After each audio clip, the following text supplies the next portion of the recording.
All right, haven't had much of an update on this in a while, but got my Mopar in. It's just like a mock-up block with heads. Got these show and feel headers on. These flanges are absolute dog shit. We're gonna have to do some clearance in there. If they just went straight, probably been good. I mean, it's gonna probably melt all the stickers on there because it's so close. Really be better if it tucked up in there. Probably cut a little off. Try to get it up in there more. I don't know if I got enough though. But we'll give her a shot. I mean, then since it points in, it's gonna be just heat on the cockpit there, so that's not the greatest either. That's that Speedway mid plate. Had to cut about an inch of it off. There you go. So that was pressing up against that, so it was sitting all weird. So I cut it off and I had to re-drill these holes, obviously. I was bolted the old Chevy one up to it. This one actually fits pretty good. It's pretty long, but I pounded the fuck out of it to get it in there. So probably should try to separate it. Probably won't be able to now because I'm a dumbass. But that'd be better if it was a lot further in also, because it's right there, and every time I get hit, it bends the header, and it's only bolted on there. You can really see the flange on there.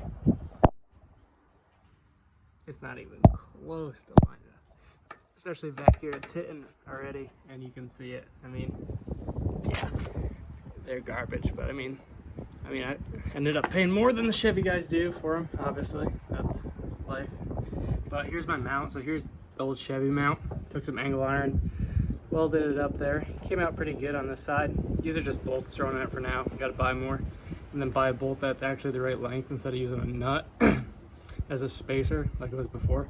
Oh, I polished this. Ooh, look at that, shiny. So yeah, there's that side. I forgot to show the other side.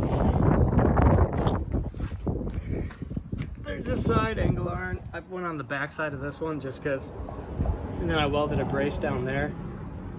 So I cut it off the side. That was a Chevy mount, and then I welded it over there as a brace just because all the weight's out here and it's just mounted back there. Theoretically, you'd want to, like, just a Dodge truck mount would be good, and then have a bar like this come up to it. That'd be the best, but I don't have a tubing bender. I don't have tubing. So hopefully this works. I don't think it came out too bad. Some, not the best welds, but not terrible. We'll take it, You can see it, the engine sits up. I don't know if you can see it like that, but it sits up a little bit. It's definitely not level with the frame rails. It sits up in the front, but that's how the mid plate is. You can see in the back, there's no bow to it really. I only have 2 bolts in it, but yeah, that's this Mopar in a sport mod. Looks good in there. Okay, so here's another 360 block I got mocked up with the Muncie. So this is the transmissions that we run.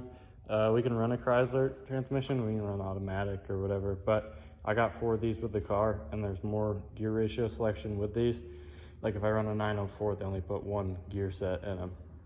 Or not gear set, but there's 1 gear ratio in a 904 and a 727, and neither of them are gonna work for me. And then I have to change out the rear ends, then I have to buy rear gears if I wanted to find something that'd work. So I just have a ton more dicking around. So I just bought the bell housing. So it's a Mopar to the GM Muncie. One thing I don't like about it, I mean, the price, I don't like that. I think it was $850 I paid for it. It doesn't seal up around there, which, you know, it's a dirt car. There's a lot of dirt, and then it's gonna sit in there, and then it's gonna go around the rear main seal, and then it's gonna wear on the crankshaft, and then the rear main seal is not gonna seal because this isn't sealed up. I mean, some guys get away with doing stuff like that, you know, they leave the bottom open or something like that, but I don't know, I'd rather just have it sealed. I mean, you pay all this money, they couldn't make it, just go, ooh, ooh. You know, they did more time doing this. I don't know, maybe I'm bitching about something stupid. So here's the length of it. So from the back plate to the ground, like where it sits flat on the bell housing, it's 6,749. And then the Chevy one, this one's also way lighter. So not only is the Mopar adding weight, the bell housing is adding weight. So there's that. So this is 6344. That's what I got for the height on this. And then I still got to run a 3/8 mid plate that's in the car that I showed you guys. I don't know if you can see the input shaft is pretty much flush with the bell housing. Not the bell housing, just the back of the engine itself. So I'm kind of worried about an input, like bushing, bearing, whatever. The input shaft on the transmission to go into the crank. It's gonna space it out like that. And then the flywheel, I'm gonna have to run a 3/8 spacer on the flywheel in between the crank and the flywheel itself to push it out so it lines up. But the bell housing also, hold on. So it came with this, and this is basically like an 1/8 thick. 125 is 1/8 inch. This is 117. So yeah, and then here's some measurements of like how far the crank, like inside the crank on the Chevy was. It was 623. That's how deep the hole is from the back of the bell housing. But yeah, so I'm kind of worried about starter interference and stuff with that on there, and then just like if I should run that cover, because that covers up the bottom. This lip, they seal up that, and you see how big that is all down in there, but the top's not.